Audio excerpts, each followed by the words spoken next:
Good morning, comic book fans. Welcome back to Comics in 5 Minutes. I'm your ever-loving host, Shorty, and I hate to say it, but today I am not feeling great. I did not sleep very well last night. I was a little bit ill. I couldn't keep much food down, so I'm a little bit groggy, a little bit lightheaded. So apologies if this review doesn't make as much sense as I'd like. I'll do my best, though. I promise.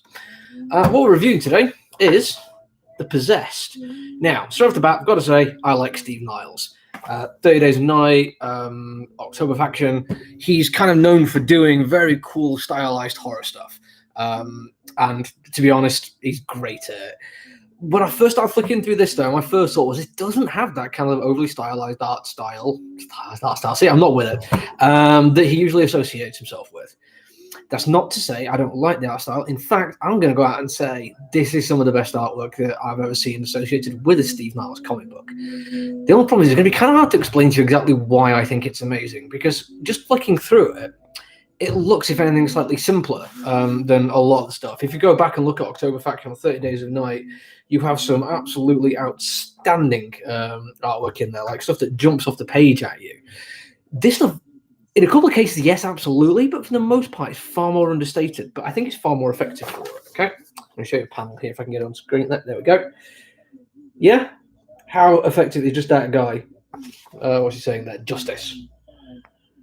You know exactly what's going on in that guy's mind from what he's saying there, and I think that is probably the best thing I can say about it. Is there's nothing wasted, and everything comes across that you need to come across. There is no hyperbole, which I sometimes think that the artist associated with Niles can do. And I've realised I've been talking about the art, and all I've mentioned is Niles. Probably because I'm struggling to pronounce this person's name.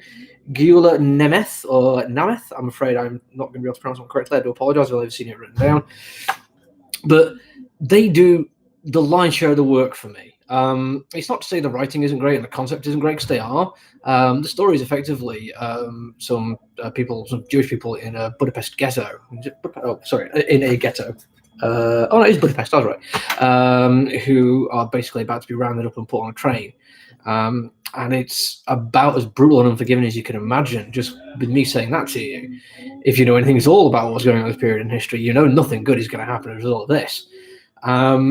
And the artist is kind of tasked with making this seem like it's a normal thing. And it does it. They do it. I don't know if that's male or female name. They do it very effectively.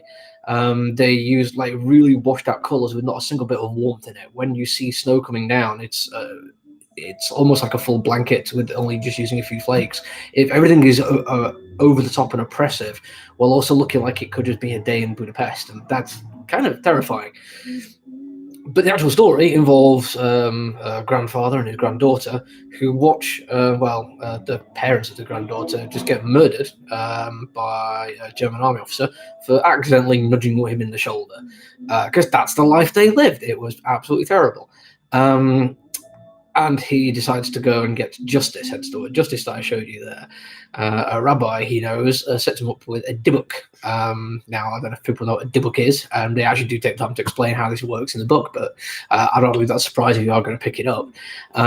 Who possesses said grandfather, almost possesses the granddaughter, which is an excellent bit of work in the comic book. When you do get to see the dibbuk, it is very, very effective. As I say, there isn't a lot of the full over-the-top kind of art styling you get usually, but it does work quite nicely when you do see it. That's pretty much all you see this kind of thing. Most of the rest of it is just people being people and living in their world, and I think that's a very good design choice to make for this issue of the comic book. Now, where it ends and where it's going to pick up going on to the next issue, because there's only 2 of them, I feel like we're going to get an awful lot more of the supernatural stuff coming in issue 2. But I think with the sheer amount of actual horror that people in the Budapest sorry, I am absolutely failing today, aren't I? In the Budapest ghetto, the fact that they're living through all that horror means I think it could have been like, I don't know, what's the word I'm looking for? It could have been just a little bit too over the top. It could have been seen as just, I don't know, taking away from the horror that they were going through anyway by saying, yes, but also, look, there's a monster. Ooh, maybe we're going to try and draw some parallels here. It's unnecessary, and I think the played the absolute right choice by just letting the horror of that situation play out exactly how it's supposed to. So yeah, I really liked it. It's only 2 issues. Second one due out in about a month or so, and I would recommend picking it up. It's a bit expensive. It's like $7.99 comic book, and here's my only criticism. You get a good few pages at the end, which is just the script. And don't get me wrong, I'm somebody who likes looking behind the curtain of comic books. It's not a bad thing to see that. So you can actually flick through and see how they've taken a very simple script and made it into a comic book. You don't have like full panel breakdowns or anything like that. But I'm not entirely sure I'm happy paying as much as I would do for it. So if you really like it, yes, absolutely it's going to be worth it. But maybe not. We'll see how that goes. Anyway, that's it from me. I'm going to now just try and chill for the rest of the day. But I'll be back tomorrow with a review, and hopefully I'll be feeling considerably better and will make considerably more sense. Bye.